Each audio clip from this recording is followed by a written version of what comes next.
Hi, everybody. It's one of those wonderful times, Lent, one of the seasons where the church keeps helping us keep track of ourselves. Every season has a wonderful opportunity to help us find out a little bit more who we are in our relationship with God.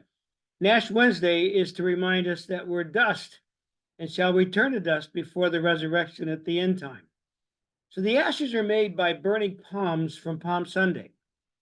The fire of their burning is symbolic of the fleeting quality of the temporal in our Genesis from clay, of which Adam was made. Um, they're a symbol that reminds us that we are body and soul. Our souls are eternal. Hard to understand that in each of us, our eternity has actually begun. The discipline of the body is a means of asserting our soul, our will over our body, and the will is part of the soul. So during the Lenten season, the church is asking us to discipline ourselves so that we can develop our will and live more freely as children of God, choosing the good, knowing right from wrong.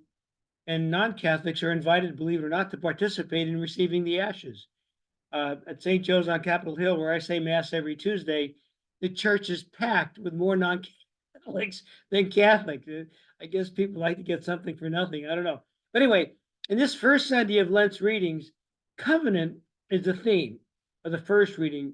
For Israelites, covenant meant an agreement with God that they will live according to God's law and have God's protection. And then for Christians, it's a solemn agreement to live together in harmony with the precepts of the gospel. And Noah's covenant, symbolized by the rainbow, involves a whole human community. It demands a moral life respecting the sovereignty of God, the rights of others, and the natural order of creation. They're preparing us for the full meaning of Lent, to celebrating the passion, death, and resurrection of Christ. And St. Peter, in his letter, compares the flood of Noah's time with the waters of baptism, and we've become heirs of the blessings we've not yet earned, members of the new creation we have not deserved. And so Jesus comes from the desert in stark simplicity in contrast with the waters of the flood. Jesus comes to tell us that God's rule, God's faithfulness, and God's word guarantees that creation can work in harmony with the Creator's laws.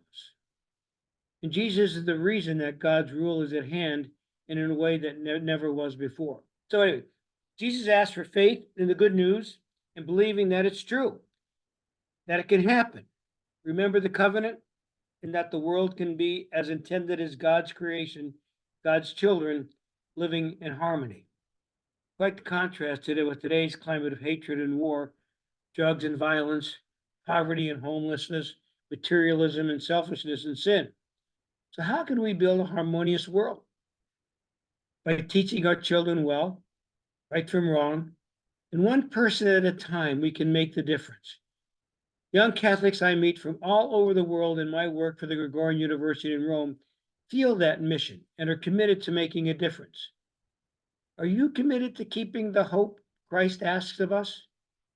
This discipline of Lent is designed to help us be the hopeful children of God. May God bless you and keep you. Peace.